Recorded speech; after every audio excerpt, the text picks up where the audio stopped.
and Jason's the type generally really terrible. So we do extra like applause and content.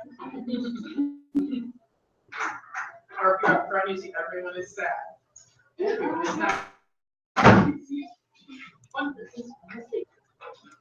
They won't be in anyone's faces, so go here, but show what's on visual.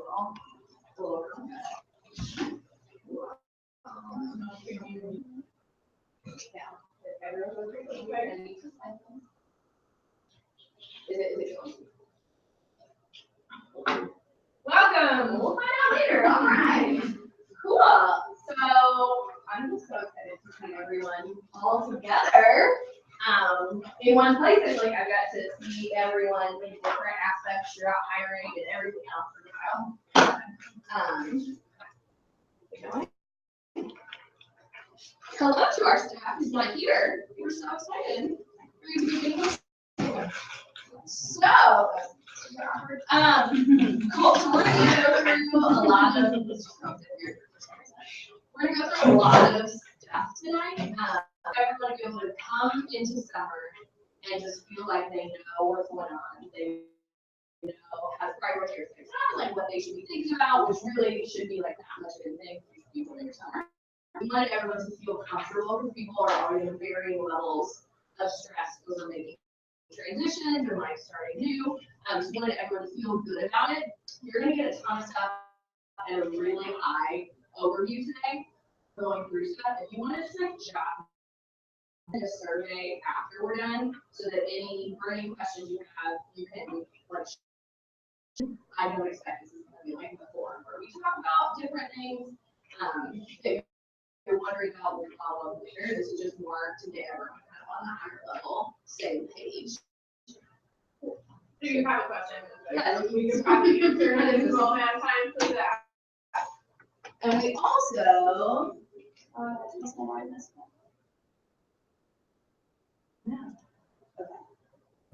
okay, cool. And we also really love and respect the fact that you all came after a full day with kids or a full day with grown kids in some cases.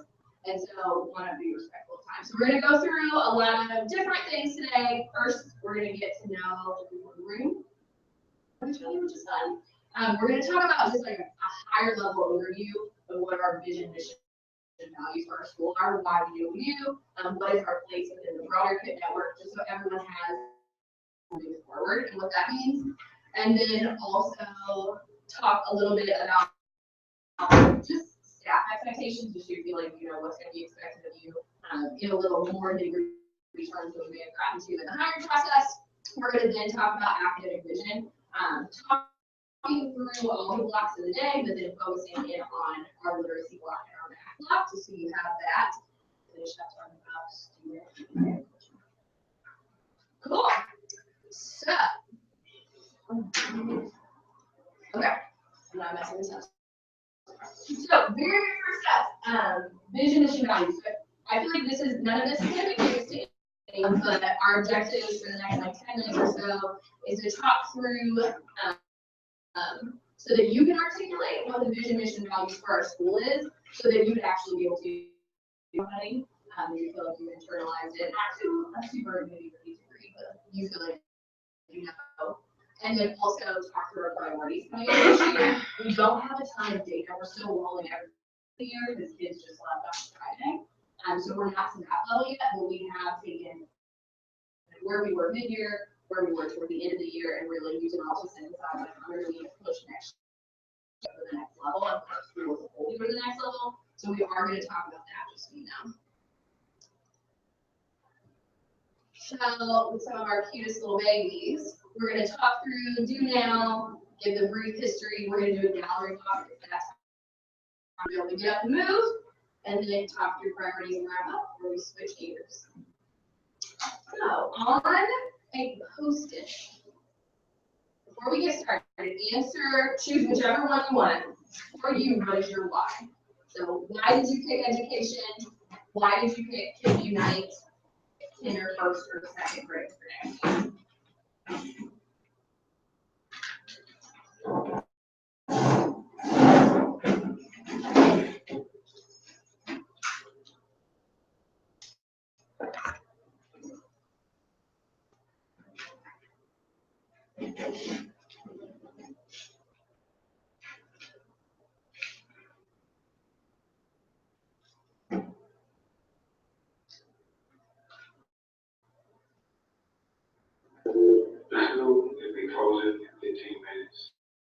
You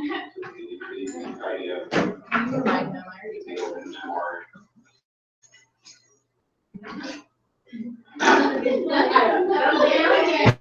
I've never. I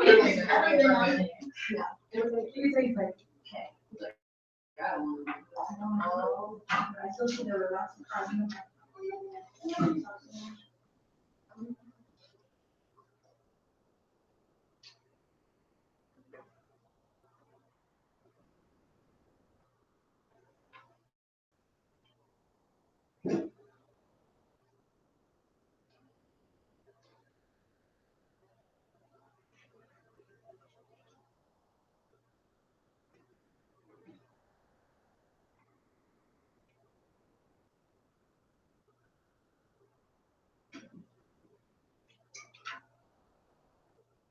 Cool, go ahead and wrap. Feel free to make sustained awkward eye contact if you're done.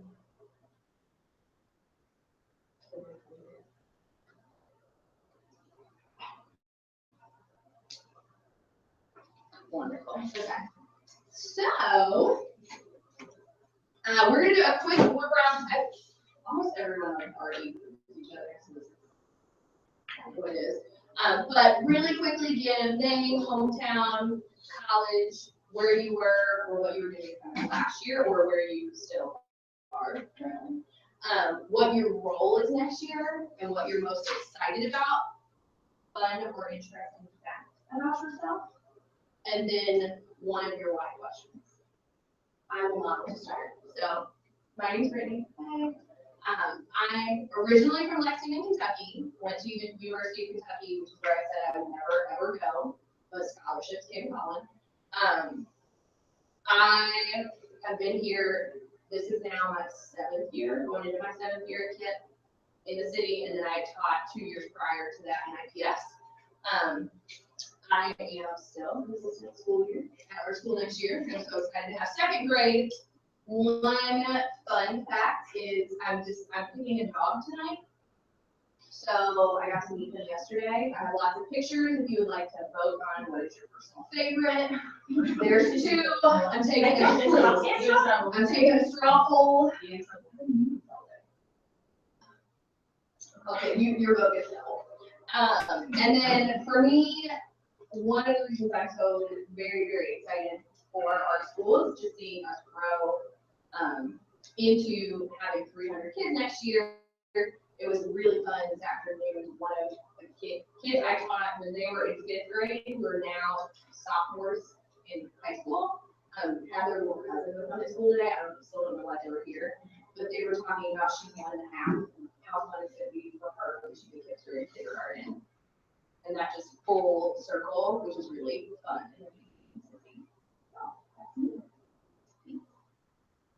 Yeah. Hi. I'm Chelsea, or Keeper, or everyone calls me Beaver, or Keeper. It's kind of now just what I go by, which is funny. I'm originally from a really small town in Minnesota. I went to school in Chicago where I went actually to America, and then after college went out to LA, based out there, taught out there in high school, special education, moved to New York City, taught there for a few more years, middle school special education, Indy, was not teach for American staff for years. But then Ellen and Brittany stopped me and somebody who knew a lot about special education. So came to KIPP, now so we the 3rd year. And I'll be moving into assistant school year role next year. An interesting fact about myself is I really love Minnesota because I've lived there for a long time, and people will attest to I will like to speak in a Minnesota accent and say the word pizza a lot. And then my wife, I think having seen kids all the way from 12th grade, when the opportunity here at KIPP kind of presented itself, and seeing kids in the system system for a really long time, or the system actually failed them. At that point, in 9th grade, you don't know which came first, which you can add. The kids actually have a learning disability. Service. So one of my whys is like getting them while they're really young, intervening while they're really young, so that hopefully no kid is held into or like said that they're one way.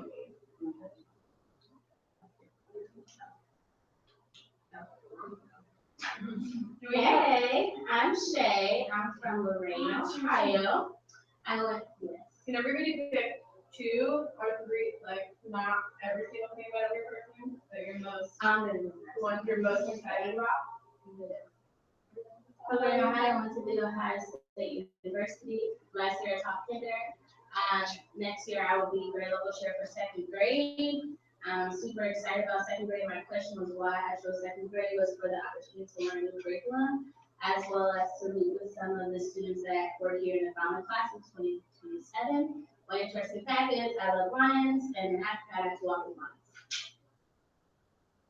Marina from Indy, went to Ball State Church. Where we're young staff, so after college year, original bounty. Roll next year, grade level for 1st grade. Something that I'm most interested or excited about, the possibility of looking up with some of my babies from last year, or this year rather, and let's see, something like 1st grade was my question. Just to learn something new, to challenge myself. What's after kindergarten? It's gonna be fun. Something interesting about me, I like to sing and dance, and I'm really good at it. I like to sing, dance, and make a song, so just for morning. I'm Mary, I'm from Indianapolis, with High University. I'm currently at IPS 51, which is not far from it all. And I picked KIPP Indy because I want to work with and be surrounded by people who care about what we're doing as much as. My name is Augusta. I'm from Indianapolis, with core in Indianapolis, and I went to IU, so more Indiana focused, I guess you'd say. Just for America staff right now. I taught at Tinley 2 years before that. I'm really excited about the chance to be a founding art teacher again. I'm really excited about the chance to work with children and sort of see impact a little bit more directly than I do in my current role. I'm just very excited. Yeah. I'm Crystal. I'll be the kindergarten grade level chair next year. I've been on KIPP. It's my third year next year. I'm from Ohio, Chicago Public Schools before I moved here. And I love kindergarten because I love the littlest learners. I don't like to call them babies because they are grown, if you choose them grown. And they'll like rise to any bar you put for them. So that's my I'm Reba, grew up Southside Chicago, went to Alabama Nazarene University, currently at Tinley Academy.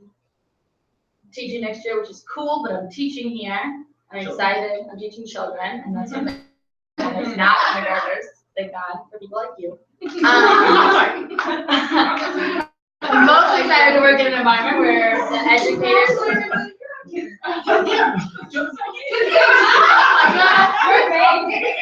I'm like, no, that's something I'm not grateful. No, I'm excited to be in an environment where the educators are appreciated. I really love Star Trek, and I'm just an educator because education itself saved my life. So I just want to instill that within my students. Excuse me. I am Kyle from Wisconsin and went to UW-Madison. I was also, or am, we're not done yet, also at Tinley Summit. So founding teacher at Tinley Summit, and I will be on kinder team probably next year. And I'll answer my why question first. Why I picked kinder. Seeing kids come in with like between 0 and like 10 letters. Some letter sounds, can't write their name, basically from the bottom to like writing paragraphs and reading whatever, hopefully middle of the first grade books. Just going from nothing or not knowing numbers to adding and subtracting double-digit numbers just from where they started at the beginning of kindergarten to the end is huge. I thought about doing that. I wasn't sure if I should. They started from the bottom, but now they're here. And your interesting fact is that you're about to get a dog. I got a dog about a month ago, and it was the greatest decision of my life. So yeah, Ranger is the shit. So yeah, so that's my interesting fact. Alright, I'm Ellen, and I'm from Columbus, Indiana, which is not far from here. I went to VU in Miami, which is awesome. It was 9 years, but really prior to this KIPP, I was at the middle school teaching history and math. New school year next year, I'm most excited about, I think this is true every year, I'm so excited about you all and like the people we're bringing onto our team and about everyone on our team growing and the things that we're learning together, and I'm just excited to conquer another grade level and doing better at grade levels that we're teaching. One interesting fact about myself is I was once locked inside the bank while the alarms were going off. I'll tell you the story later. And I started writing a picture night because I want all of our students to, and then Duncan announced he's closing the building. I want all of our students to really be able to live a life of their choosing. We talk about college all the time, and for me, what matters is like for you that you have the option to choose that, but that if you're like, you know what, I'm gonna go be a gypsy and do this, and whatever you want to do, as long as that's your choice and you have those options available to you, that's great. And I think working at the middle school level, I felt like we were starting too late, and so I wanted to be part of United because I wanted to make sure as soon as possible we get kids caught up and then ahead of grade level so they can be competitive and live the life that they're choosing. Awesome. I'm so glad you're all here. Okay, so I wanted to give everyone a second if my thing works. So this is the KIPP Creed. And so I wanted to give everyone just a minute, take a second and read through it. So this is from an entire network perspective. This is like our why.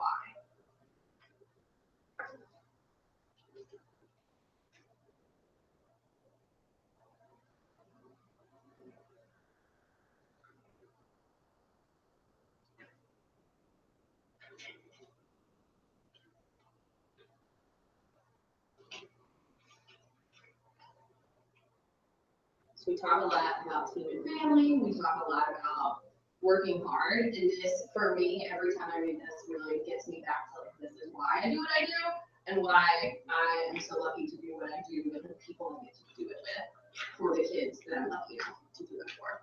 So nationally, we're going to go through this kind of quick, but just wanted to give everyone a bigger, broader view of KIPP. So we're part of 183 schools nationwide. Serving kids in underserved traditional communities.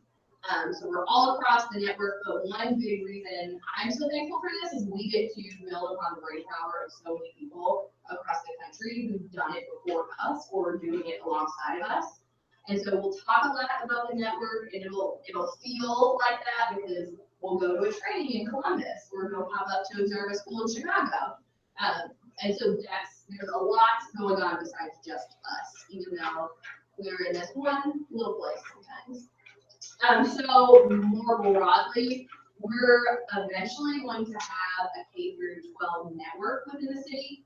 Currently, we have the elementary and middle. We're going to open a high school next, and then we will open 2 more schools, another middle and another elementary school. So long term, really just looking to grow out our footprint in the community, and most specifically, really focusing in right now on Martinville, Brightwood, which is where we are currently located.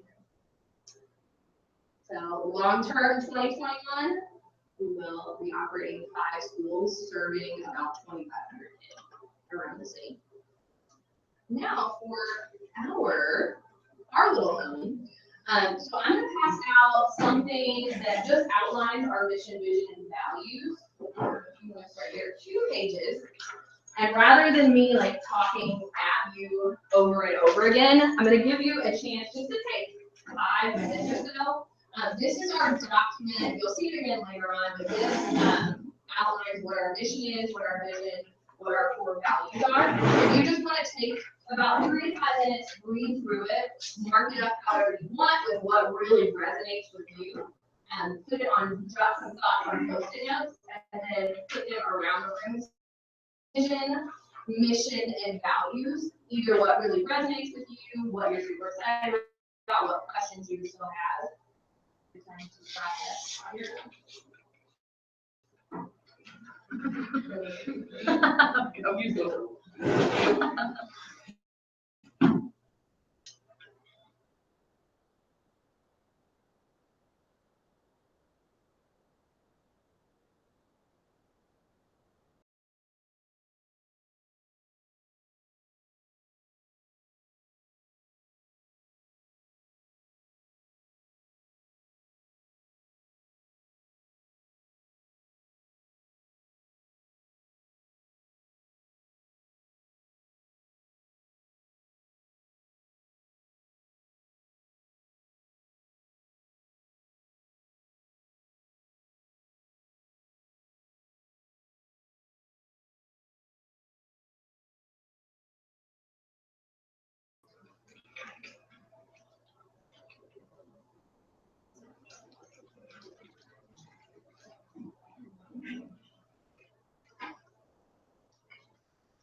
Okay,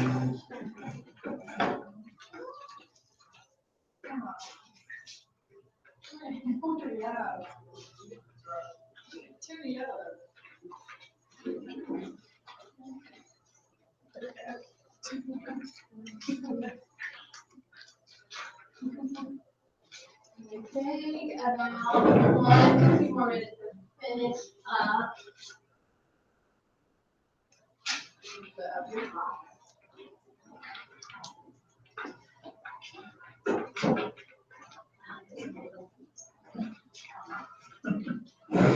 Two yellows. No.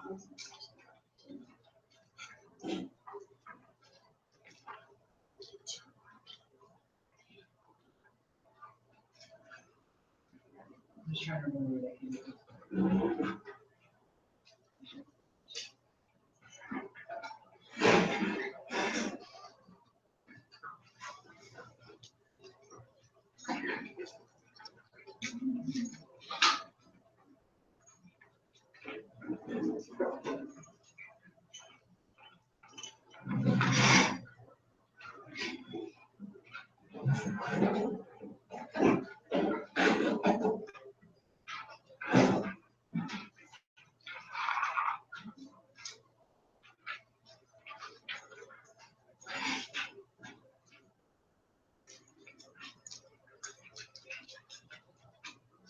And then we'll have a little time later on to just go through in any moments of pause just to read through the rest of our teammates' thoughts.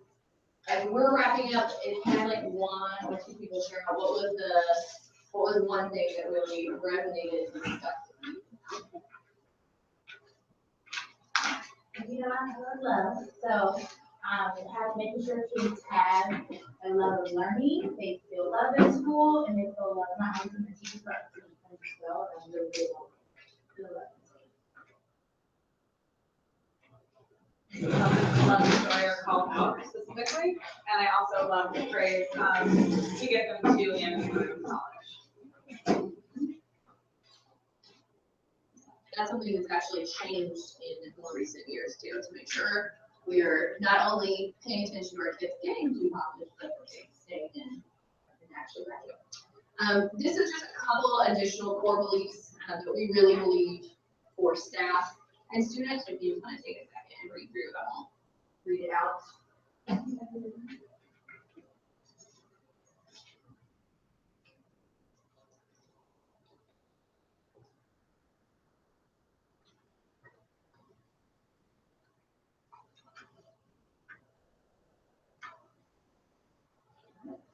And now we're gonna, before we get started thinking about staff work for next year and also our academic program, just wanted to highlight our 3 big priorities for next year. This is not really gonna be a surprise to anyone. I think we've talked to everyone about it in varying forms, but really pushing on data-driven instruction next year. We've worked on 2 new curriculums this year that you're gonna get to learn about a little bit more.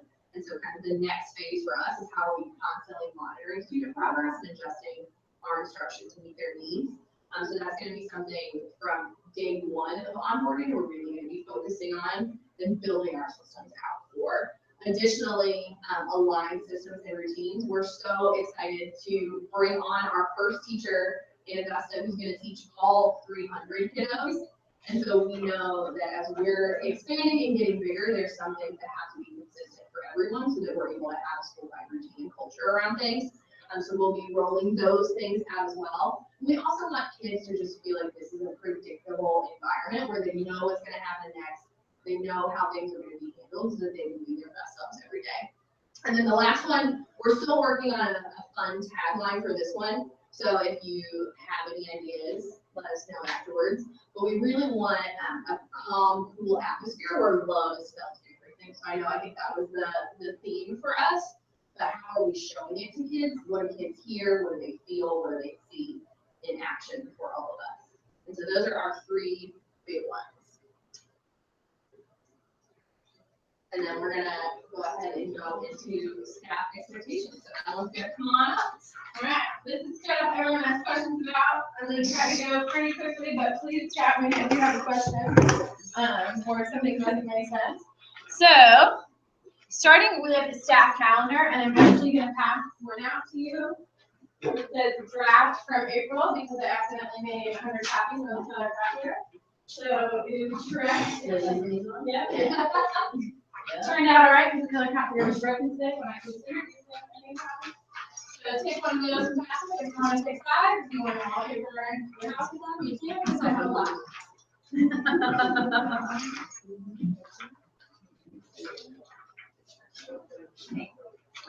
There is one mistake on here, and it's just that I didn't color code the second week of August in red for early release. We have 2 weeks of the end of the school year that are early release days for kiddos, but if you want to shade that in, you can. If not, you're going to be at work, kids are going to be here, so it's okay. We'll leave a little early.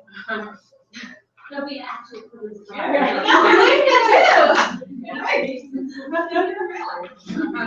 And then I think just a few highlights for people. We have 2 weeks of staff summer onboarding starting July 18th. And then we also have 1 week at the end of the year that is just for staff to help us close out. The breaks are on here. We have a short fall break, but it's longer than what we had before. So it's a Monday to Friday, a full week for Thanksgiving break, which is wonderful and I love it. 2 weeks for winter break, and then a full week again for spring break. Each staff member gets 5 PTO days. These can be used as sick days or personal days, but just FYI. Okay. Any questions on this? I'm gonna keep it moving. For staff daily schedule, you're expected to be here ready to go at 7:45. You'll actually meet with your grade level team each morning for a quick 5-minute stand-up meeting. This is really just to align on anything that's going on your grade level. Like, we're working on this kind of system. Don't forget, do this part today.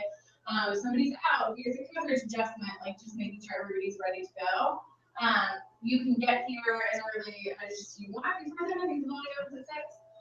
You can stay later as the evening. It doesn't matter when you get yourself ready, as long as you're ready to go at 7:45. Each person will get a total of 55 minutes of prep time. Some people have it all in one chunk, some have it split into 2. So it just depends on your role and what grade level and their schedule. Or this will be new for us because this year we have prep somewhere in the middle of the day. That is not necessarily the case next year, but if you don't have a prep for lunchtime, we're gonna have the fridge and the ready to go. You can like go to the restroom, eat up your food, and take turns with other people in there to make sure everyone needs to take care of. And then just FYI, all staff participate in arrival and disability, so everybody will have either stationed with your class or stationed somewhere in the building to make sure we get where we're going safely and start our day that day.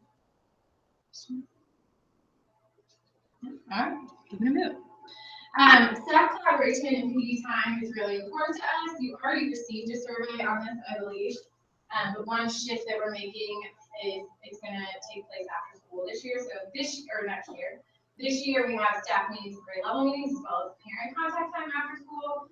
Next year we're going to have 2 content teams that are 45 minutes each, as well as a grade level meeting. So if you did not get the survey yet, check your junk mail or reach out to Brittany. We want to know your preferences in terms of how you'd like that to be laid out. Would you rather have it be 1 extra long day, or split into 2 days, or split into 3 days, and what days can work for you or absolutely would not, and then we're gonna get it figured out and send it out to everybody with as much advance notice as possible.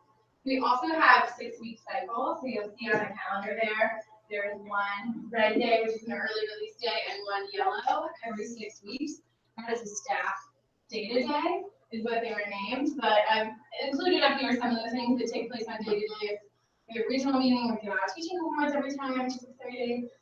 We do a lot of data entry analysis and reteaching planning, upcoming module internalization time, as well as like grade level collaboration and classroom collaboration. Questions on this? All right. What can you expect from your kind of like coaching and support? We talked about this in the interview process, but everybody will have a direct manager. It's either myself, one of our assistant school leaders, or an instructional coach.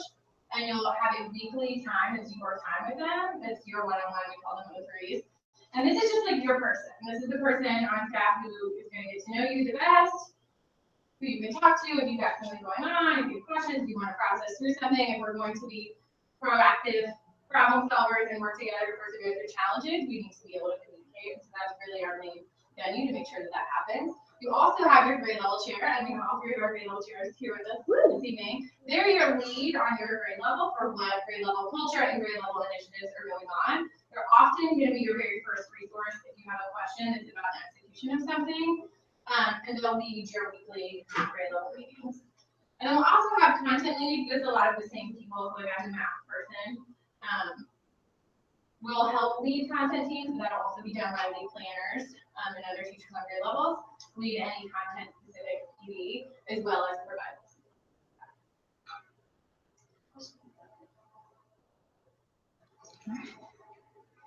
Just for what planning looks like here, different schools do it differently, but we really believe to make this work sustainable, we have to divide and conquer. So at each grade level, we'll split up through the lead planner in different subjects. And then you'll be the one who's responsible for creating those plans, getting them ready for everybody on your grade level, which means the work for teachers is oftentimes not creating, it's instead internalizing and getting ready. Here's what the plan encompasses, here's where I need to be, here's what I'm going to tweak for my kids or for my classroom to make sure that it's great. It doesn't mean you have to take everything and do it word for word, but it does mean you got to know where we're going and make sure we're getting there. This is kind of the process. You'll plan, you'll submit your plans for feedback to your content leader. Then you'll get feedback, make any tweaks. Some people graduated out of that as well this year, where it's more just like, hey, shoot me some feedback on this. That's the thing that can happen eventually. We'll upload to SharePoint, which is where we just like make sure everybody has access. If you're at home, you don't want to take everything there, you can get onto SharePoint and read it. And then your job as the teacher is to internalize and get ready for your class. The timeline that it looked like for this year was basically a 3-week cycle where we're 2 weeks out. So Friday, 2 weeks before, you submit draft plans for this week. You get feedback from your content person by Tuesday at 8 a.m. You'd make tweaks and changes and upload like your final stuff by Thursday at 8 a.m., which gives all teachers on that grade level 2 prep times to get ready to internalize the tweak for classes. It will be something similar. We may shift it a day or 2 here or there, but we will be working ahead so that everybody has time to do that. It's a little heavier on the front end of the semester of the year, but then it's nice by the end. So like, oh, which one? And it's good for kids, so that's what we're gonna do. Any questions? Here's what the grade level structure will look like next year. We talked about this in the interview process as well, but so each grade level has 4 homeroom classes.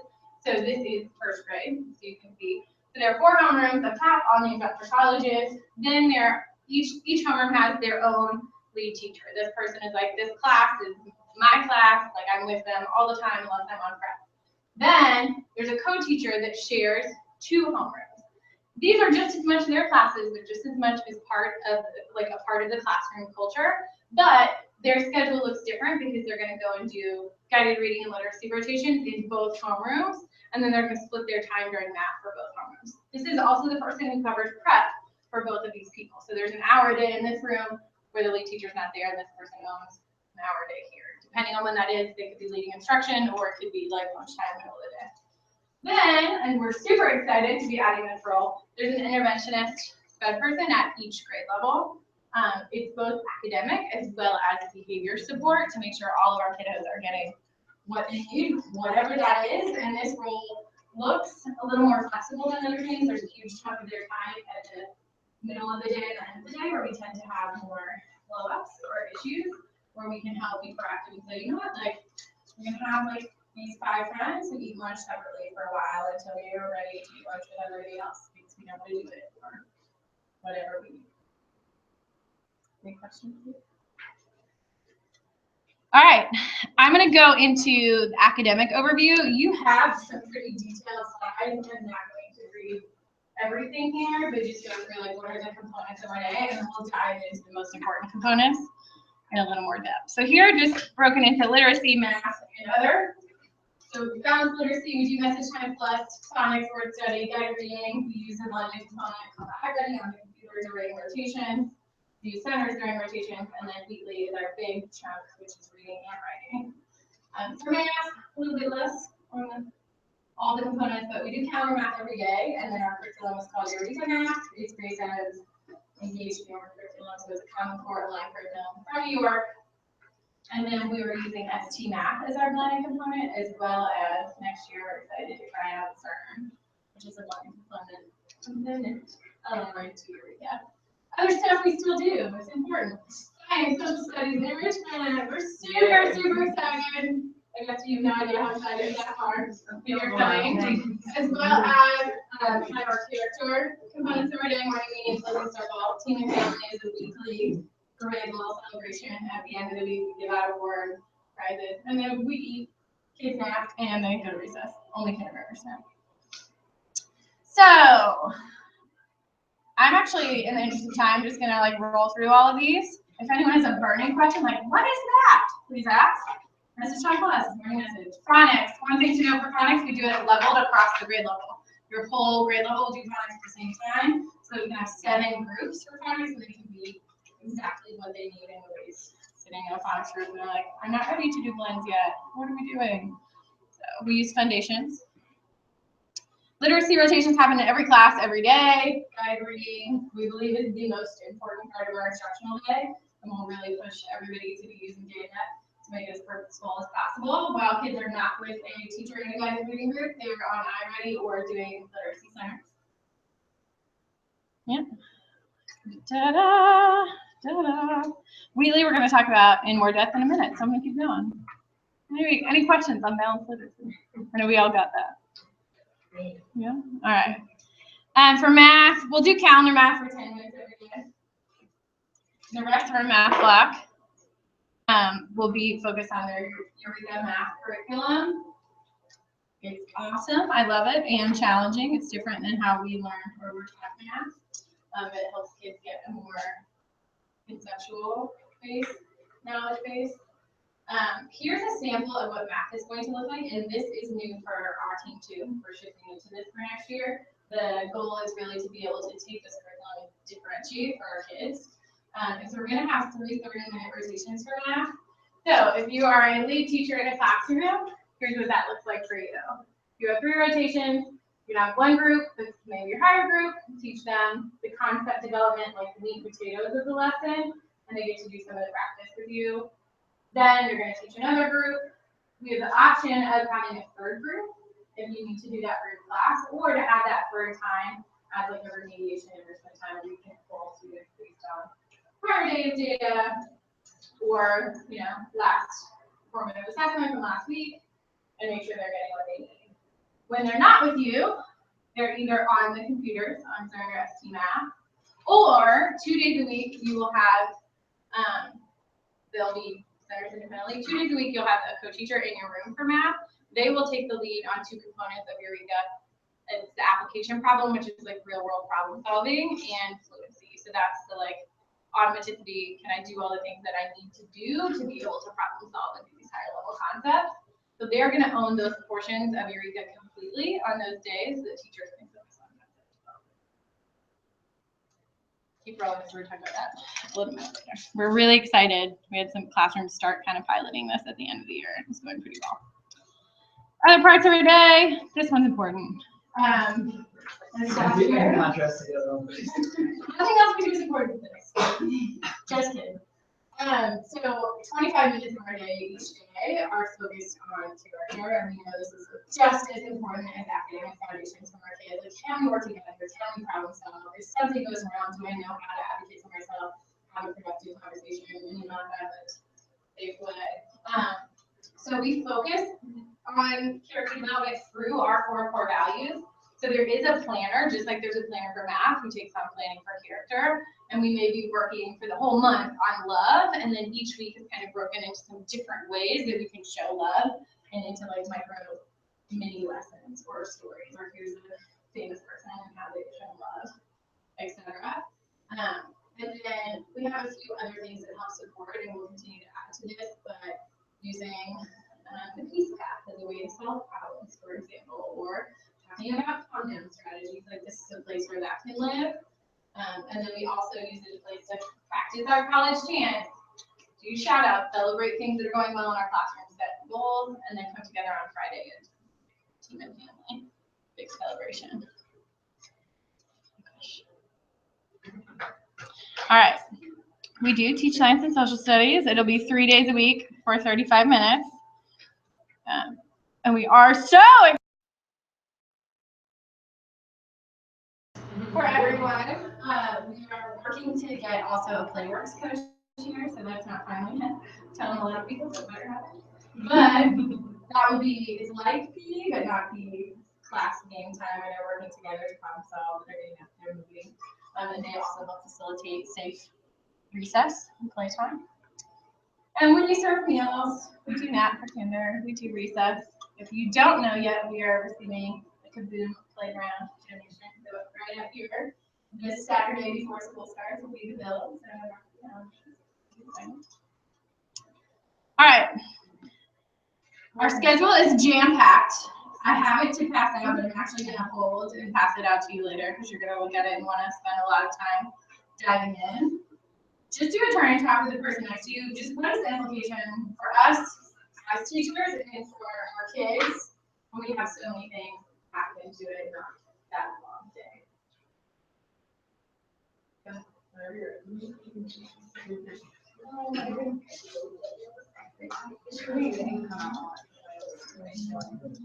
Yeah. Or,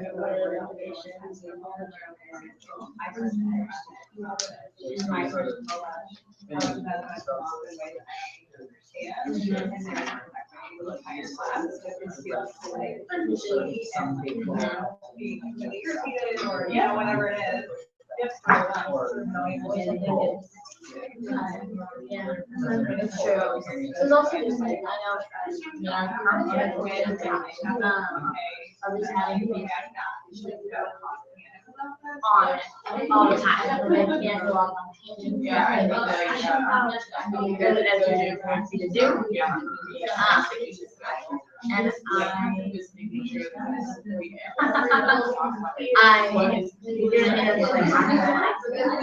gotta be honest.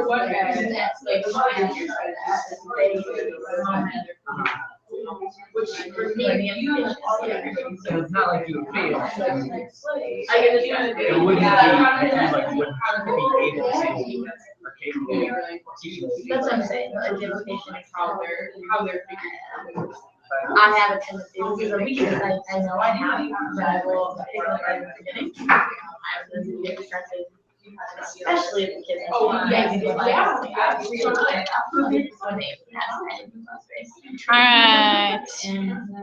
I'm going to let you take the draft schedule when you leave. It's a draft. It has more work to be done, and it's jam-packed, but this is just giving you, there's 2 columns, homerooms, 2 that are co-teacher schedules, and 1 that's interventionist schedule, so you can see it, but we're going to keep moving because I think that could be a time suck. And we're going to transition into your Read the Math, which is our math curriculum, but before we do, just a little math roundtable. When you think you have an answer, you can silent thumbs up, please.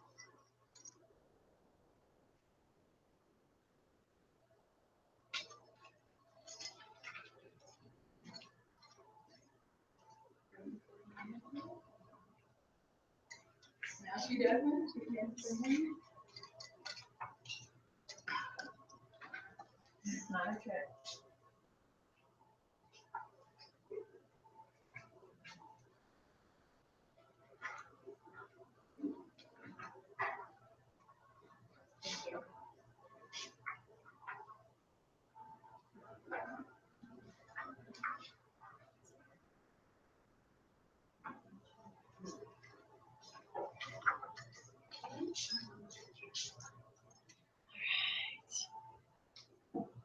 If you said 1,000, you are correct. Give yourself a pat on the back.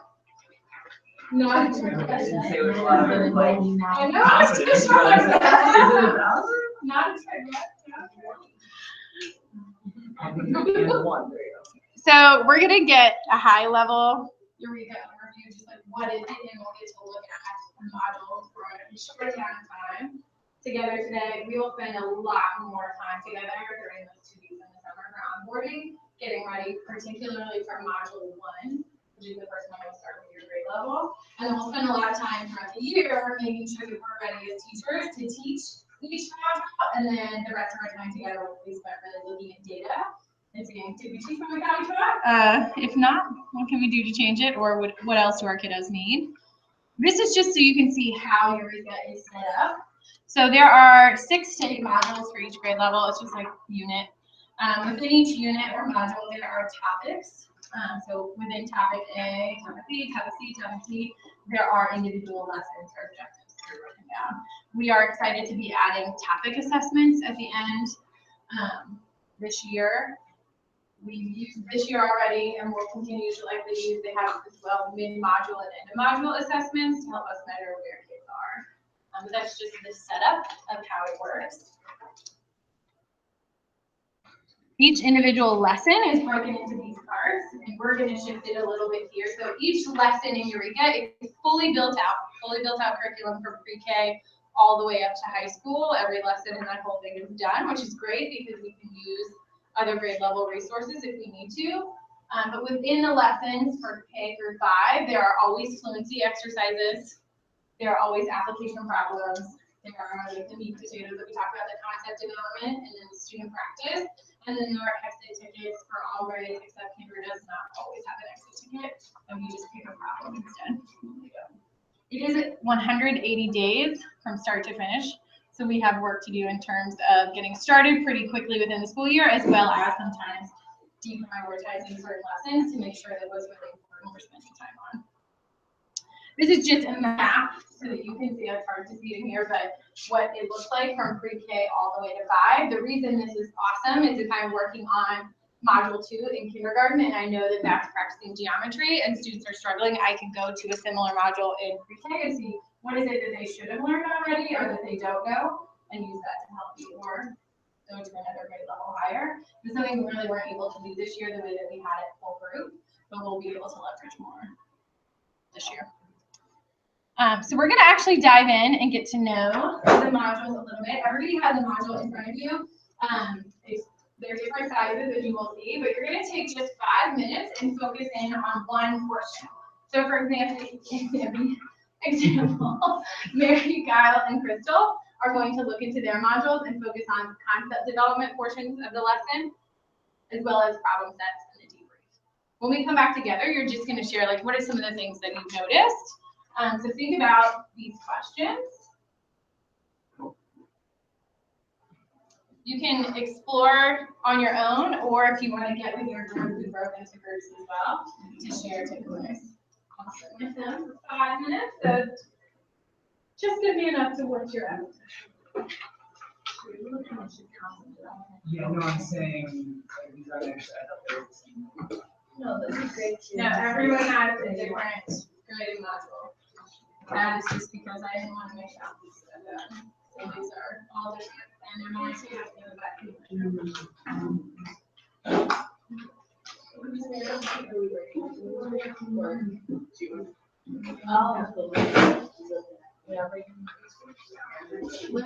Here, I'm gonna do better. Let's have Mary, Kyle, and Crystal come over here and focus on concept development in their part. Let's have Reba and Maria over here in this corner. Brittany, will you join them? And then Shay, Augusta, come join. And then Cooper over here. I will add 1 minute to the time.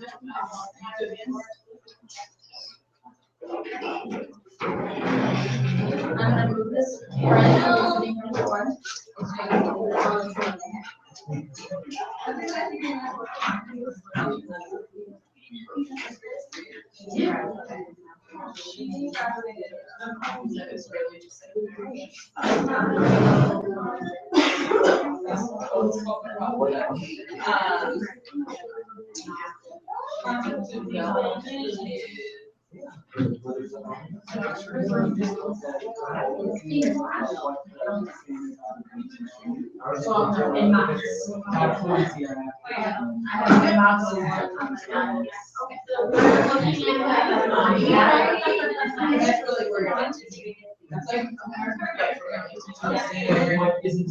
What happened last year?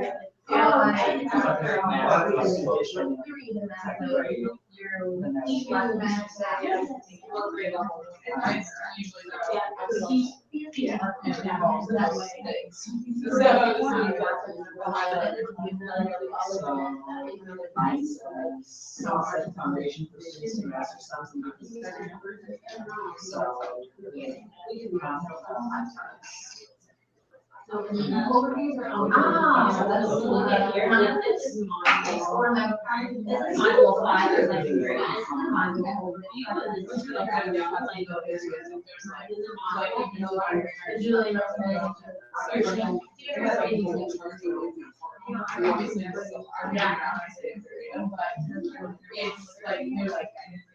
These are what you need to really be.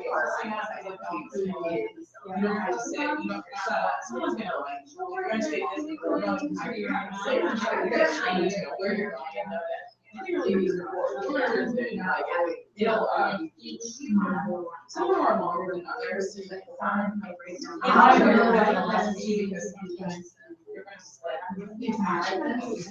Like, I'm in second grade, yeah. 2 years, so like, it might be a little bit too, but it's like, usually that one, and I don't know. So just really,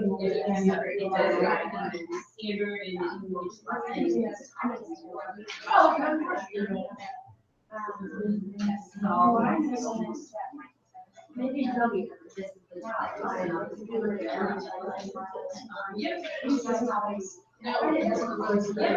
yeah, totally.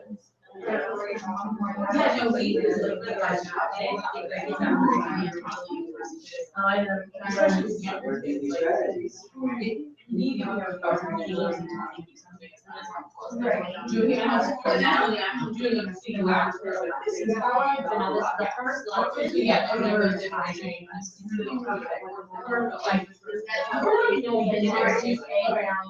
I know, it's just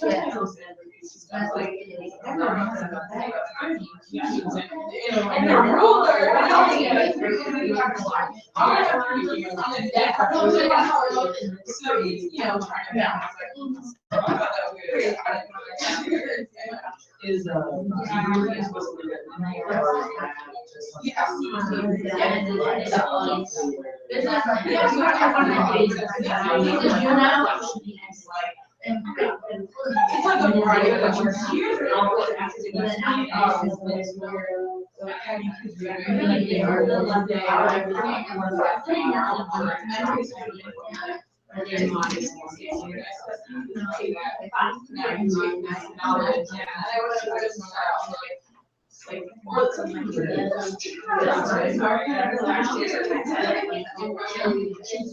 One or two that ask, and you'll be like, sometimes the questions I might, how is it harder to do the subtraction thing? It's really it was a little bit. It's really like trying to get them to like think that. I will. So, like, there's not always access. It's okay, but we don't always. In the case of Alex, it was really. Just for the grade. When I quickly go back through it, and like, what was the answer? Like, what was the problem? Like, showing people like. Yeah, like, was just scrapping just a minute. Back through those steps, and putting it like positive, and slide into that question. So, yeah, there's always. Yeah.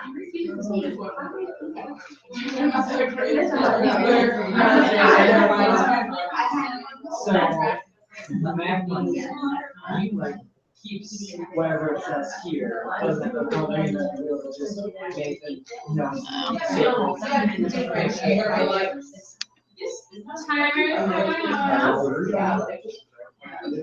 Although I hate to pause talking about math, it's awesome.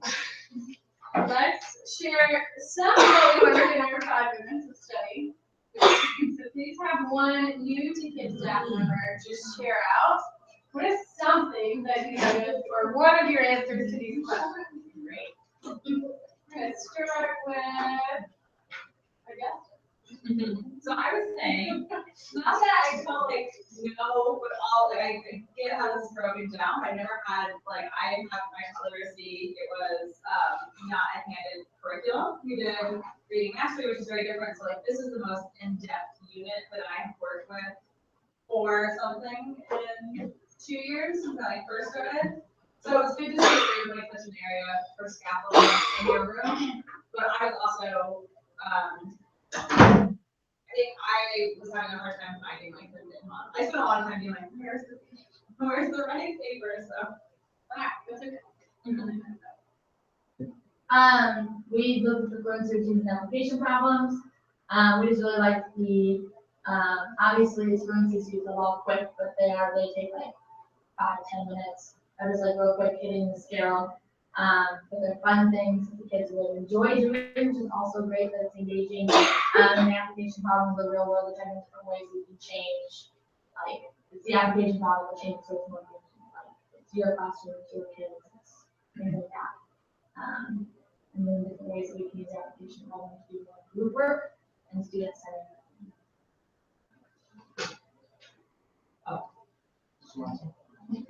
So concept development at the beginning, the lesson overview or the module overview tells you what the skills are that they should be able to master and what they should have an understanding of, what understanding you're building up that they don't already have. So instead of fluency, something that they can do quickly, it's something that you are building a foundation for. And that gives you a pretty good overview right at the beginning, telling you where the whole module is going. Problem sets are the worksheets or the homework, the in-class, those activities, and the debrief is the conversation that you have at the end. And that debrief is something that hasn't been part of my regular routine that I like a lot. That after it's done, there's a question or two that you can talk about to kind of probe for deeper thinking or make them reflect back on what they did yesterday and kind of see why this lesson today was important and how it fits. Nice work, guys. I know that was really quick. We're going to transition back to our seats, and I'll ask everyone to please just leave my hospital there. I'll get it later, but you will get your own so soon. If you're just itching ahead of time, they're all on your. And I think the biggest thing with like the curriculum piece is too, you don't want to overwhelm anyone or make you think like you need to go home and study all these things. When we start back in July, we'll start moving into more like internalizing rather than teaching like this is how the modules are put together. So this is just to have you have a broader framework of how things work together and start to look at it, just so you're not like taking our storm and we have each other. And I also made a copy for everybody, and we're not going to let you even look at it right now, but you can take it home and look at it later if you want, or you can ignore it and look at it during onboarding. But this is KIPP Networks Conceptual Understanding Guide, so kind of like what we believe the research has been done about math, as well as a conceptual understanding kind of evidence, not necessarily a rubric, but like a checklist of things. If you're a phenomenal math teacher and math planner, what are the things that you think about, as well as just a few notes for us at KIPP and Unite, but that is just for you.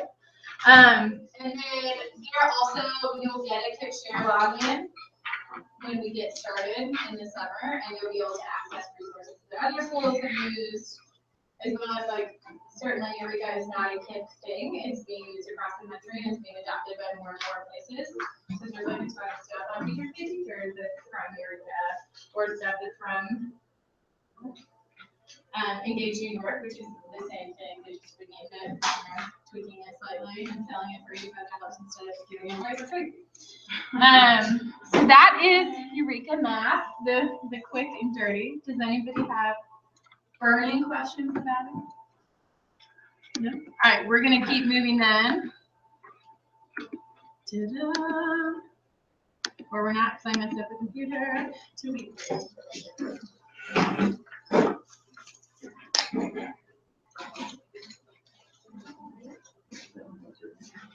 Hi, everybody. My name is Jason. I work on our regional team, so I support both our elementary school and our middle school. I'm the director of teaching and learning, so I support a lot of the teaching and learning that happens at school. It's a very obvious title. This year, I've really been supporting the elementary school with our literacy curriculum. So we're going to talk today a little bit about Wheatley, which is our literacy curriculum we use for close reading and writing. So I'll kind of give you the big, quick and dirty mostly quick, less dirty. And then Crystal's going to go more into the individual details of the curriculum. So a quick overview. We'll talk about some of the resources that we have. We probably won't hit much on content teams today, and then we'll talk a little bit about how we internalize the modules for literacy. So when I think about KIPP Wheatley, and just kind of more broadly what KIPP believes, and this is pretty true for a lot of schools, we are really on part of balanced literacy, so we think about hitting students at all of their levels in terms of what's instructionally appropriate, what can they do for their independent reading, and then KIPP Wheatley really gets at what's appropriate for them for their grade level. So this is going to be something that definitely pushes them specifically through close reading, or in other words, multiple reads of the same text over and over, looking for different facets, and then also through rigorous writing and vocabulary instruction.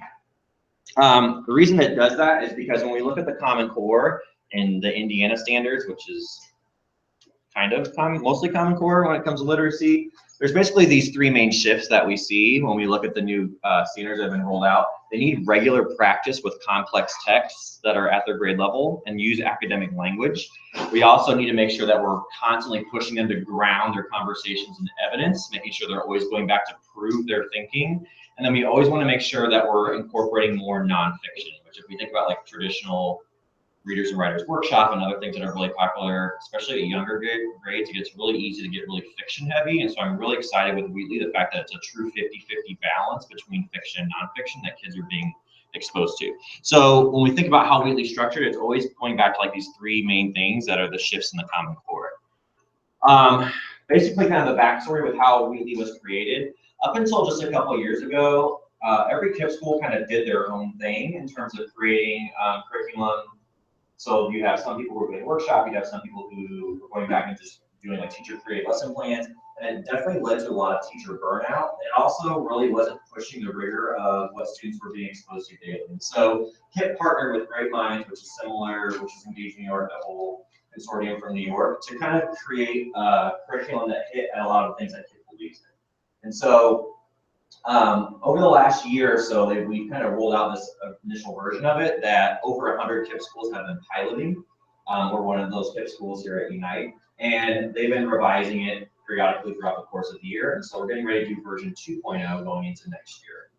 So it's actually just revised and it's being re-released throughout the course of next year. So you guys will get the version 2.0, which will hopefully be even better.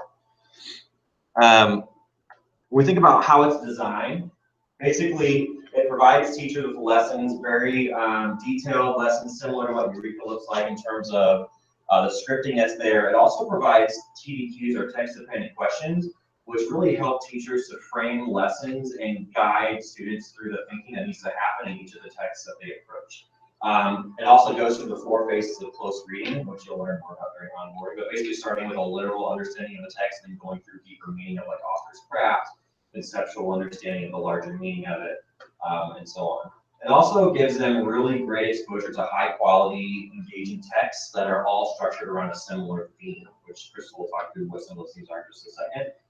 So I'm actually most excited about the topics that they get to approach, because listening to our first graders like talk about historical figures, or listening to our kindergartners talk about the continents and like all the different places they want to visit is really cool, because it's stuff they probably wouldn't have been exposed to naturally. So I'll let Crystal talk through more of the detail of the modules. So I'm gonna give a really quick example of like the scaffolded writing task. So this was for our module on the continents. This was kind of first draft, and then they have to like give some feedback to themselves, correct their work, and then do like a final draft. So it gives them like many at-bats with the same thing, and it really like builds over time. So it gets them where they need to be. Okay, so in just a couple of minutes, we're going to pass out like the first section of the module. But each module will have like a description, like where we're going, the focus standards, all the info on the text that you'll have. And also tell you about what the focus writing tasks are, and then like the pacing plan, which is super helpful, because if you're thinking like, oh my god, there's like this huge gap, or like when are we going to get to this? You can preview it ahead of time. You'll also get the lessons. There'll be like a little section of student resources, which is basically like the worksheets. Instructional guides, and then the assessment and scoring information. Now, don't be overwhelmed when you do see it. You won't see it today, but it's like 350 pages per module. Jason said like 2.0. Yes, 2.0 is growing pains.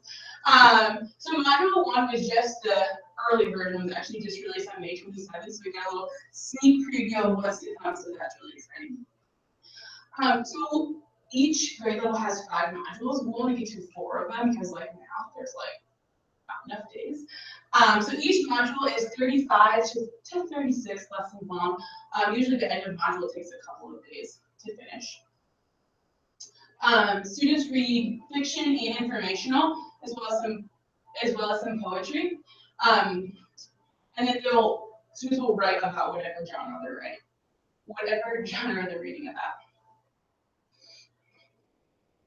This is just a little preview of what the different modules are for K through 4. I know. I'm with you. I can think of what those books are.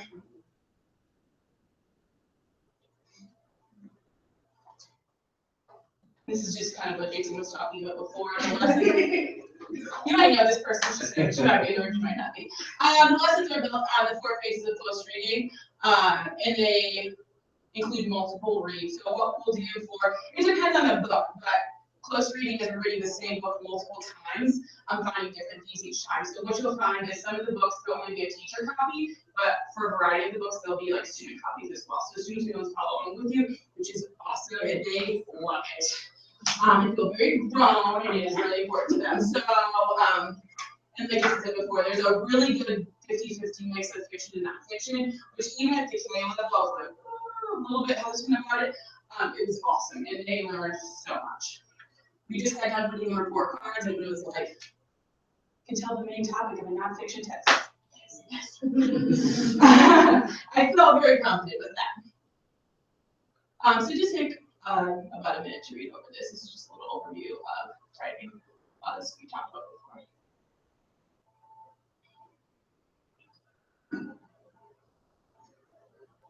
And then for the language standards, those kind of follow. I'm curious to see what they look like because the new module just got released a few days ago. But like last year, we had Socratic seminars, which a lot of those language standards like fell within. Just even like asking questions. But it's interesting how they do build it in, but all the language standards are built in throughout. It's really cool to watch 5-year-olds have little discussions with each other about their books. Like I said, right then, they're like, prove it, tell me how you found that in the book. It is. So this is what assessments will look like in each module, and they look exactly the same. So there'll be a daily check for understanding, and then there'll be 3 to 6 writing tasks per module, and it'll always be like an end of module writing. 2 checkpoint assessments, and then 1 end of module assessment.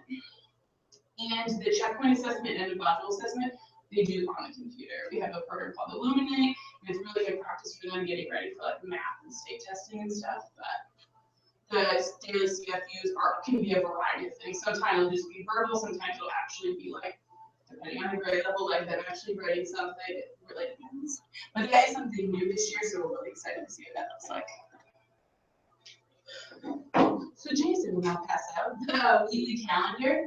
It just kind of breaks down the modules. We have flex days built in. So we just did, I'm going to speak about kindergarten a lot just because I taught kindergarten, that's what I know best. But for kindergarten, in our content module, we had a variety of flex days that were exciting because after we studied each continent, we were able to like take a pause and we got to like celebrate that continent and do like eat special foods and just do fun stuff. So there are flex days built in for things like that. Or like, okay, we know the checkpoint's coming up. We really need to practice the idea. Okay, so things like that, we can be flexible with our flex days.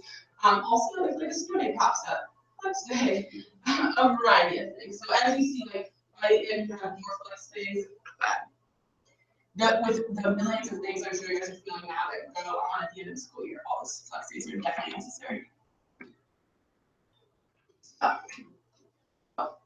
you want to pass it up? I'm sorry. So Brittany's coming around right now, and this is just like the very first portion of module 1. It gives you a high-level overview of what the topic is, what the focus is for the module. And then lesson 1 is also in there as well. took a few minutes to just kind of keep through that. If you have like any burning questions, we can answer them, but if not, we can like follow up afterwards or via email.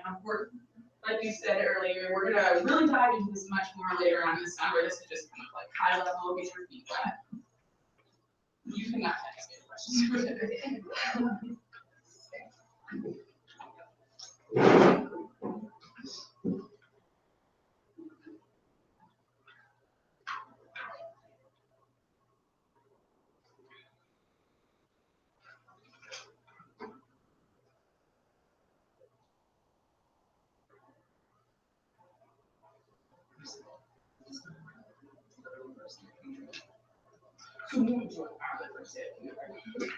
My 5 cents is a narrative that's very interesting. And something else, no, that's a good point. Like we will have to like build up stamina. This is a really versatile curriculum. It's awesome, and the payoff is like I can't even explain to you how well they did with it by the end of the school year, but we'll have to build up to it a lot. So even looking at the first lesson, like that's not how it's gonna look, even on the first day you teach me. Like, it's gonna be, we're gonna build up, and your trainer will be the person that really is like, omit this, or try this, or teach this routine here. There'll be a lot of like set routines.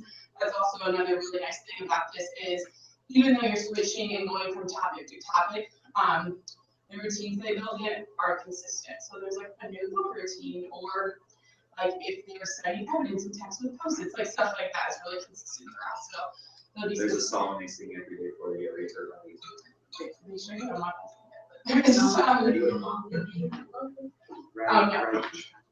Jason's about to say before you then. Take about 1 more minute to look through that, and then we're gonna do a few more things, and then we're gonna close out with this.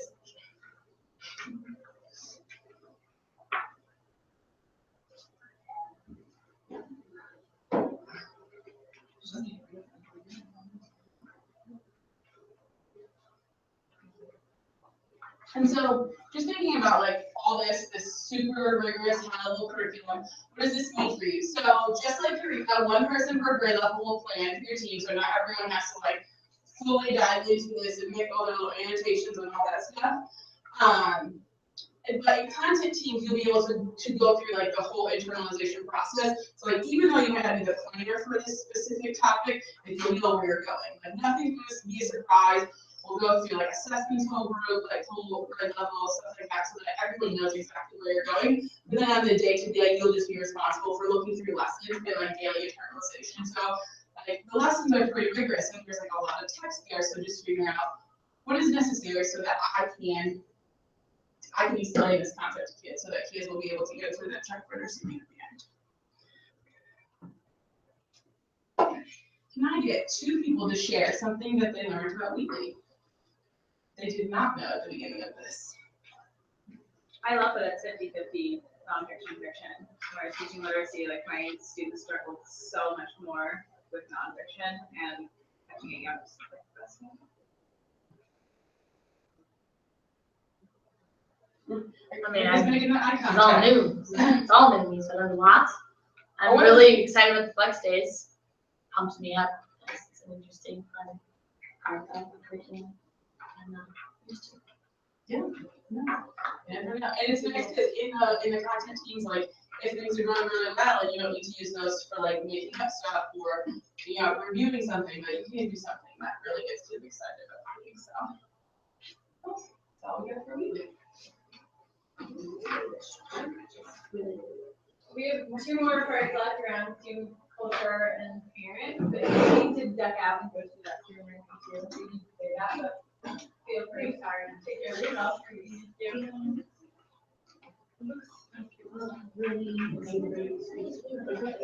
Yeah,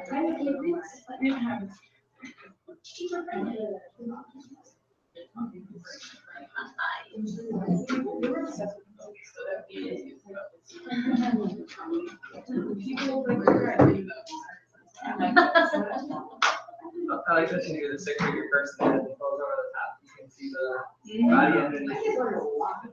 I wanted to see that. This 3. Oh, I just realized I was wrong.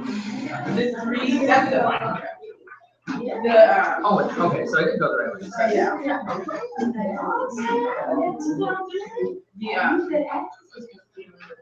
But the content, so it's like, I mean, it makes me crazy about it. Yeah, this year, every time I actually. There's also one that's like American Zoo and like we're like, oh, like those kids are patriots. They love the White House. I mean, like it is easy to say. I never in my wildest dreams would have ever thought that they would. Yeah, it's hilarious. That was Taylor. I'm just saying they were all obsessed with boats. It was like you guys like look at like an atlas when we looked at each of the continents, and there was always like some on a boat because obviously the continent's like surrounded by water. So like fishing boat, like whaling boat. Like they were like making all the. They were really they loved the continent. It's also probably also the interaction much. And lots of everybody in Dallas. Yeah, no, it was really good. This is true. All right, we're back on time. So hopefully we'll get through this. Key. Student and parent culture. This is something I always get really excited about, right? Students, we want the culture of kids to feel loved and welcome here. We want behavior management to be on point so that the instruction and all these really important, you're reading the lessons and reading lessons, teachers feel supported and are able to get through everything in a day so that our students can grow the most academically. So with the help from grade level leaders, we'll kind of, we have a lot of really great insight on some of them from the past 2 years being at our school, but so they'll kind of jump in throughout this one. On a post-it note, I want you to think about one of your favorite classrooms when you were students. What was it about the classroom that made it so special? What did the teacher do to make it feel positive or feel supportive for you as a student? And then how did that classroom impact you as a teacher? Take 2 minutes.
Can I get 2 photos to share out? It can be one of the answers to any of the 3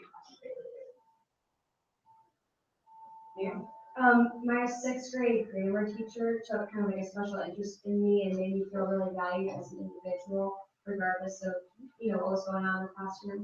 And that really motivated me to achieve. And I got really into grammar and, which, who does that, but because that teacher.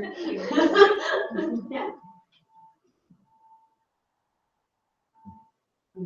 One more. Okay, one of those teachers always explained why.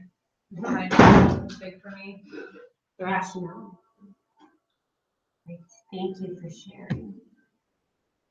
All right, just to quickly, you just said who now for the room. The agenda is we'll go over the core values, we'll go over a few of the strategies that we actually have pulled from Teacher Language Champion that I think we do and we utilize really well here on a daily basis, weekly or in each classroom. Our school rules, which most of you, if you walk around, you'll see the posters. Our behavior management and our beliefs here around behavior management, and then here as partners, and then closing. Take a minute to read our objectives for student and vertical.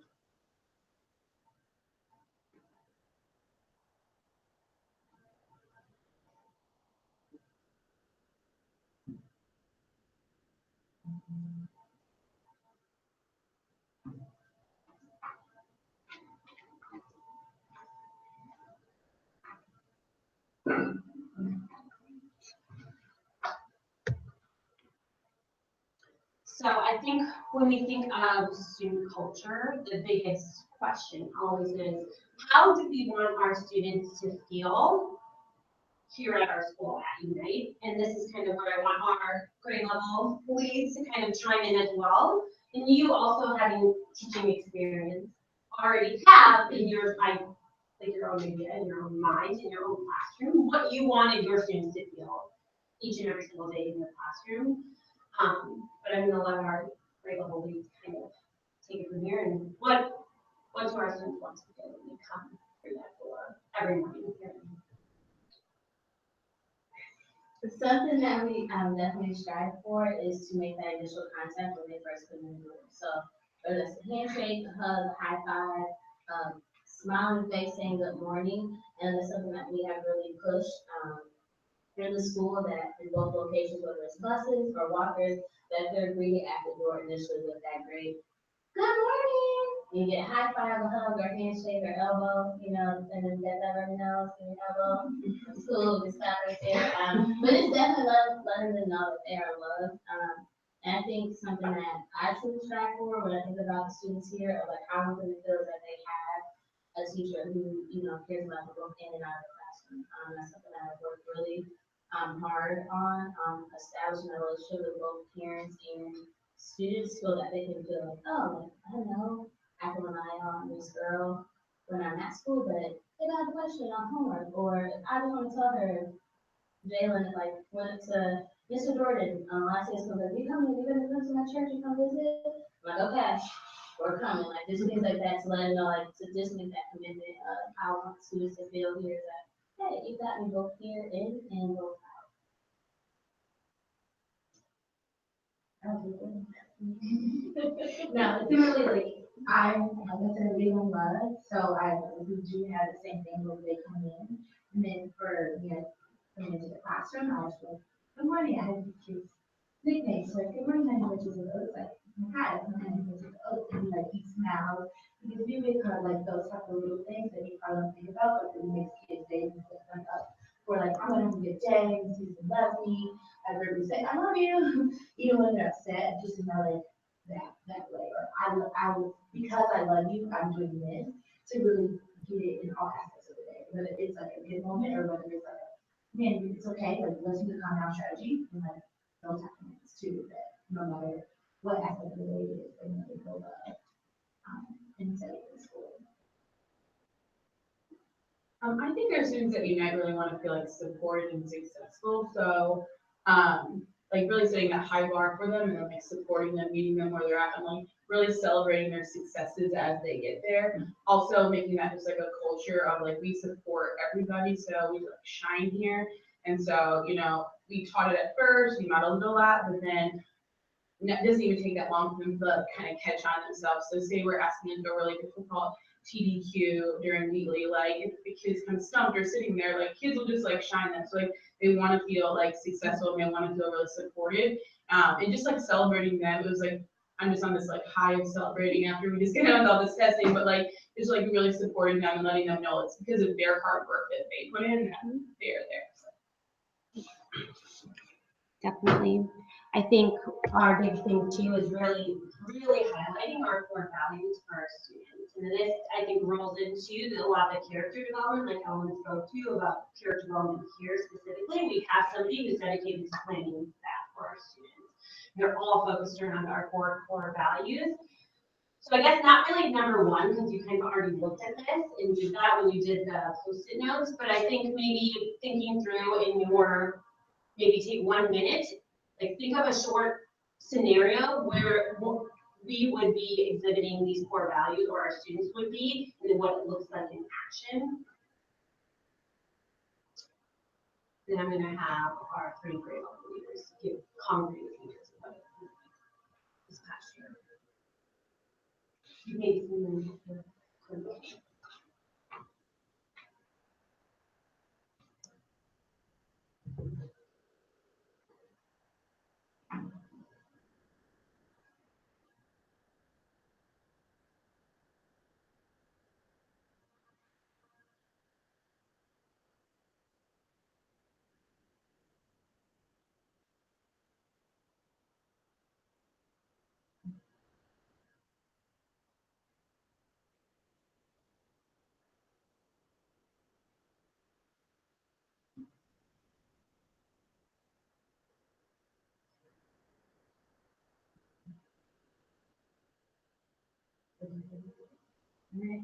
Grit looks like Trayvon coming to Miss Earl and saying he's the, I look at his paper and I said, okay, Trayvon, you need to give me 5 sentences. How many sentences do you have?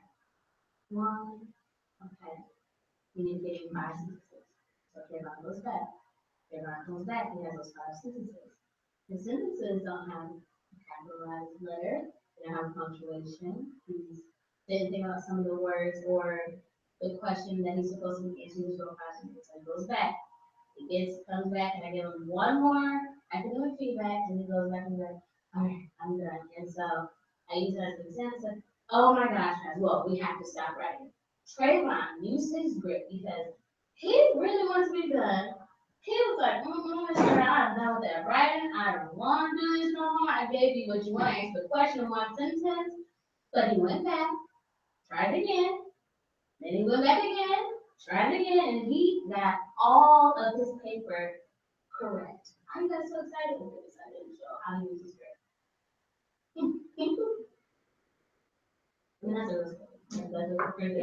No, my role story is Anaya.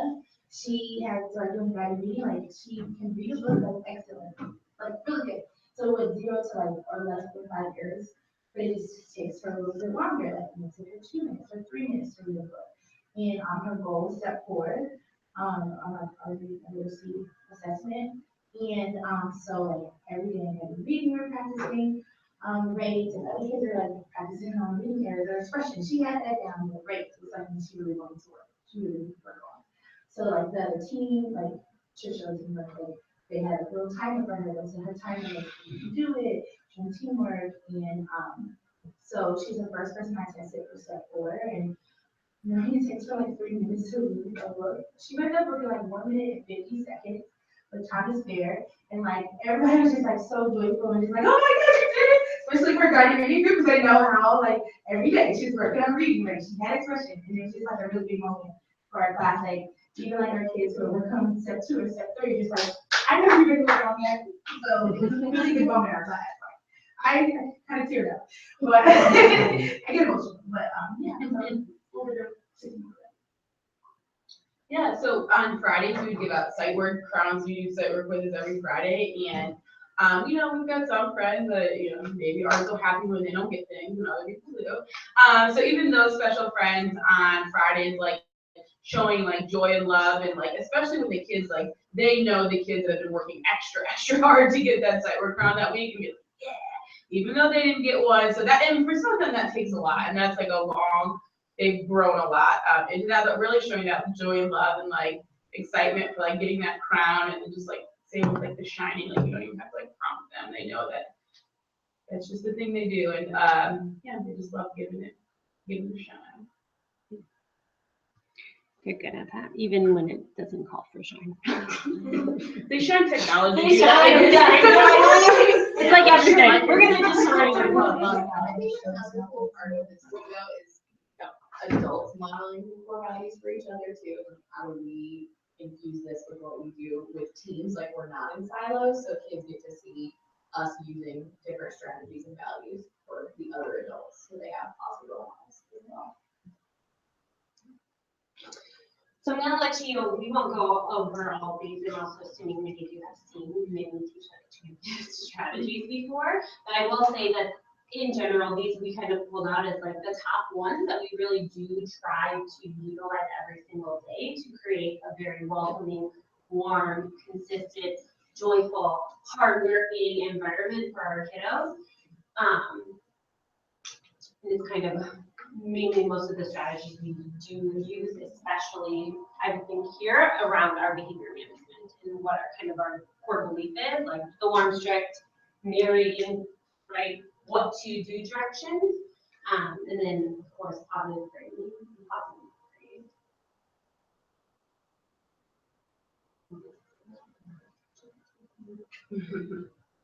I think I'm gonna add in, because we're all here, but like, we're certainly nowhere near where we want to be on, as a school, being as aligned in terms of these things and what it looks like in classrooms and in grade levels.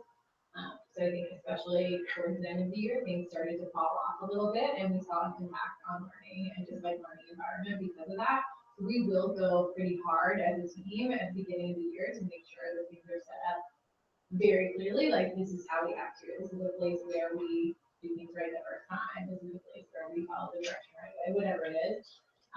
But I think we're excited to get a fresh start, like everyone is in the beginning of the school year, and to work together as grade levels to make sure we're holding our students to the highest bar, because we know they can do it and they deserve it, and that's what has to happen for us to be able to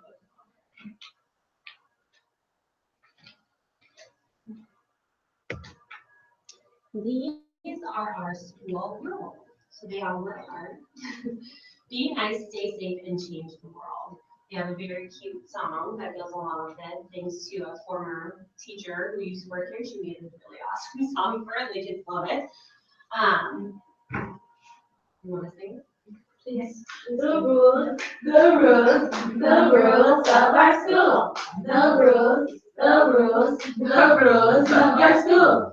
Rule number 1, work hard. Rule number 2, be nice. Rule number 3, stay safe. Rule number 4, change the world. But this is something that is posted on our walls. It's posted in every single classroom. We talk a lot about, as you can see, like staying safe, especially for younger kiddos, like keep your things to yourself, right? Safe walking feet. We don't run in the hallways. If you run in the hallways, you might trip and fall. So just like kids know and should be able to tell you and articulate what each of these school rules means and how they should be exhibiting them every single day when they're in that unit. Are there any questions?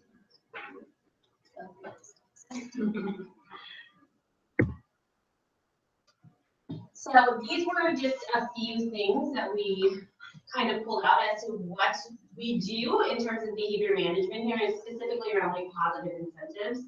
Again, I'm gonna let grade levels kind of talk and speak a little bit more to this, but we do, especially now as we're getting bigger as a school, a lot more things will happen in grade levels. So right now, kindergarten does attendance and homework parties. So 100% homework completion, or every kid who completes their homework and brings it in every Monday, they get to go to a homework party, which is generally a dance party. You got to make this whole like dance video where Mr. Hall videotaped them and then projected it, and everyone thought they were famous. It was pretty awesome. Academic benchmark celebrations, we also do character development lessons that are grade appropriate. So first grade and kindergarten are going to look the same, even though they're all focused around the same core values. It's going to look different by the time they get to second grade, third grade, fourth grade, and fifth grade. Whole class incentives, attendance, homework completion, core value points, something we've utilized where they get core values for showing any of the 4 core values. So Miami just got a grip point because everyone was walking so safely in the hallway, and I saw Deon just wanted to break that ball, but he didn't. Oh, you got a grip point for your entire team. And then doing that celebration at team and family, where the classroom with most core value points wins a trophy, which they're pretty legit. As well as the child who has been exhibiting the core value for that week based off of the character lesson wins an award at the end of the week. The goal is every child wins an award. At some point. But I will let you guys maybe give one example of one of these positive incentives that you've used. So, just like for the individual incentives, it's really great that we do a lot of things like across classrooms. So, I know for some of my students, like they needed just someone else to be like, yeah, great job. So like they loved, some of my kids went to Miss Stevenson for phonics. And so like, if I just like sent it kind of goes into like the check in, check out, but like if I were to just send a post-it that was like, Deonta's got 26 out of 26 on his like letter ID and send it to Miss Stevenson, like she would make such a big deal out of it and just make him feel so great about his life. And it wasn't anything crazy, but it's really nice to like have those opportunities for kids like make relationships like across the grade level, because it does make you feel more like a team and like we're supporting everybody. But that really just it can go along with some kids, just even or like just having like school leaders in the hallway, like they know everybody knows the special friends or like, you know, like so just having them like knowing what to check in on, or if I were to say to like people are like, oh my gosh, like Orion sat all the way through the weekly lesson today, you know, like she would know that that's a big deal. It's like, you know, really like pump them up. So just like those small things, I think that we did a pretty good job of like really like taking advantage of. So it did take a lot of extra time. Did take a lot of extra energy, but like it made the kids feel great, it made us feel great, like you're able to get to the rest of the day beautifully, so. For the individual, like behavior trackers, I think a lot for DJ. Maria does a really good job with it. A couple of friends who use a different tracker, not just going home on one day and like not having one moment, like you in the whole day versus like you have chunks of the day and you have to earn pay. They know they do X, Y, and Z. You need a green check mark. And at the end of the day, like I have them do their own voters, but it helps them take responsibility of their choices. Like, so when you think we're you support that girl, so that way they still feel successful. Like, man, I do remember that orange moment I did have during lunchtime, but I turned around and I had yellow for the rest of the day, like for the rest of the day. Something like that, and so it's still successful at school. And then we talk about like how can we make it better for tomorrow? How can we do better tomorrow? And not just that one day we're confused. And I was thinking about DJ because he didn't himself DJ money. He loves money. Although I can't use that as an incentive because I'll be broke. So he'll come to other things that he likes and really kind of really get to know your kids. And he loves Michael Jackson, so like to really set him up for success, especially during the beginning of the school year, like he needs to listen to songs. So I put my headphones and like phone with the case, and he would listen to watch the Michael Jackson videos, and he's like, "Good morning, meeting." Raise on the carpet, and he's like, "Be there," and like he's like ready for the day. After that, he turns it off, and he's like ready. Like that was his day, especially in the middle of the tantrum, like Michael Jackson started playing. And he knows all the moves, like it doesn't matter what song, it's really amazing. But just really taking that extra time to know your baby, like know that he's gonna need a different chapter, and then know that okay, what else, like what can I use to positive and helping out. Like, that was like a really good one.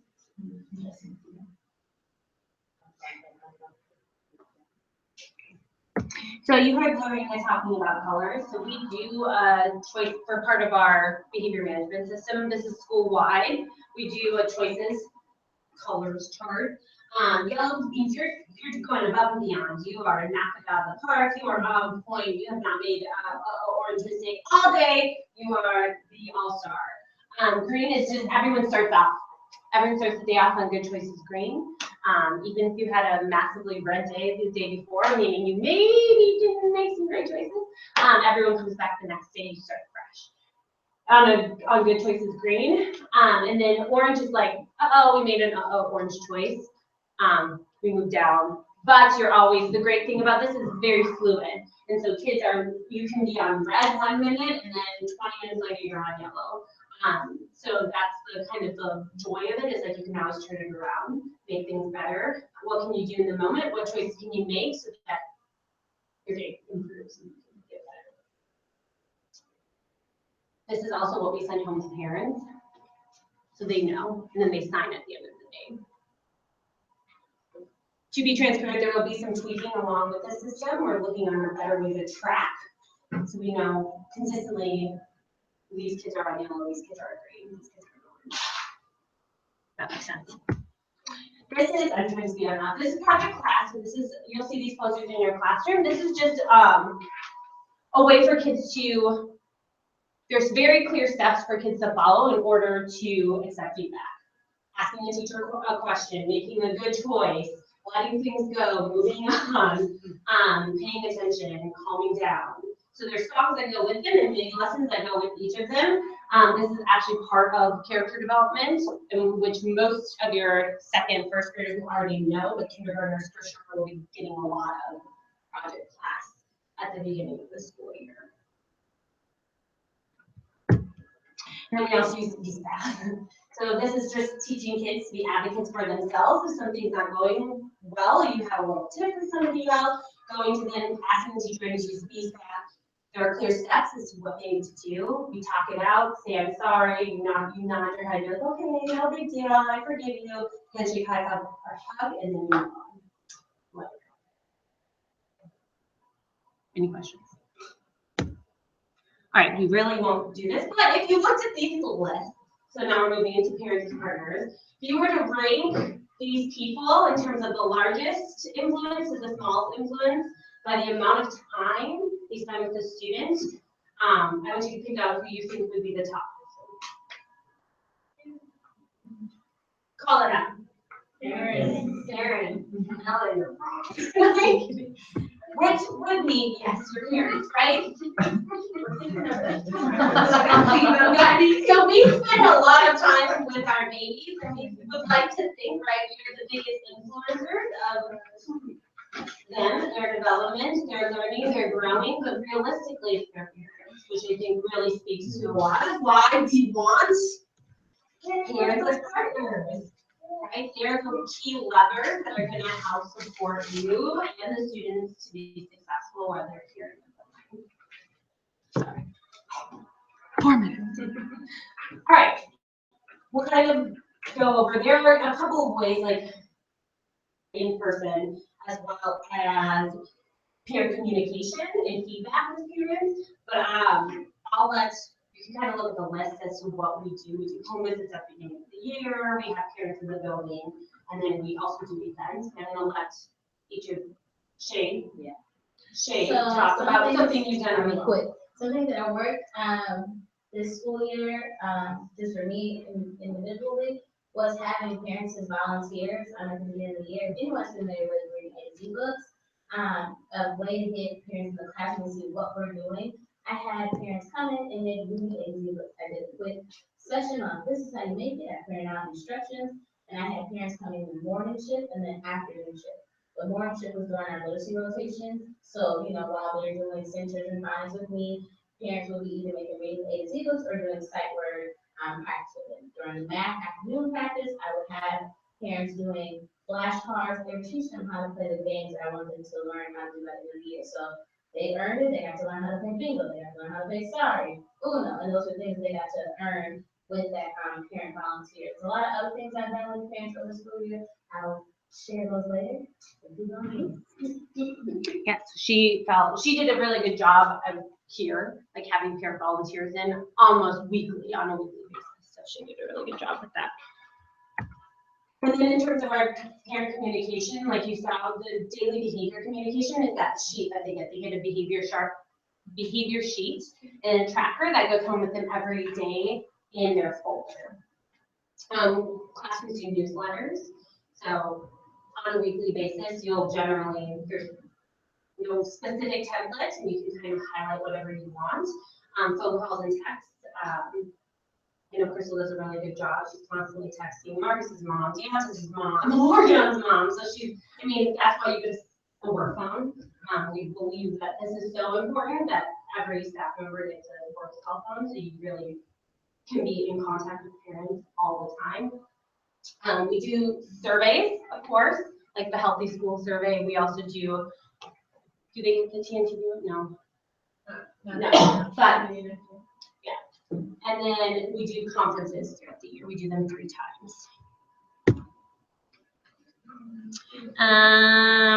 That's all. That's the answer. Yay! So that's everything. So So I really appreciate everyone just taking it all in. Like, this is a whole lot of information, but we wanted everyone to have like a good grasp and understanding of the big rocks for us going into this school year. So that you can kind of think through what does this mean for you. We're gonna do a lot next year with like systematizing and standardizing things, but we also want people to feel like you can bring your zest and your joy to your classroom. So I want everyone to just start to have a little better feel of what that's gonna look like for next year. Just wrapping up, I'm gonna send out a survey most likely tomorrow, just to get your feedback on what are the questions you still have, what resources would you want in the interim. Realistically, we start back on July 18th, so we want everyone to have a fun and enjoyable summer. But if you need some more things to go into that feeling like you can do your best self and be ready for that, let us know for sure.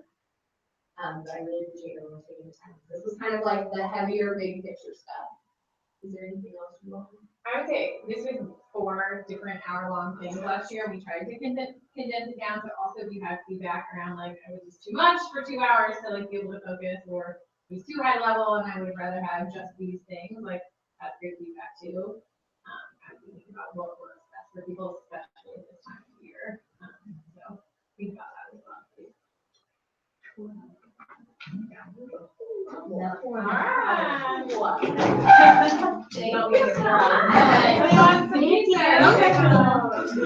Drive over to them.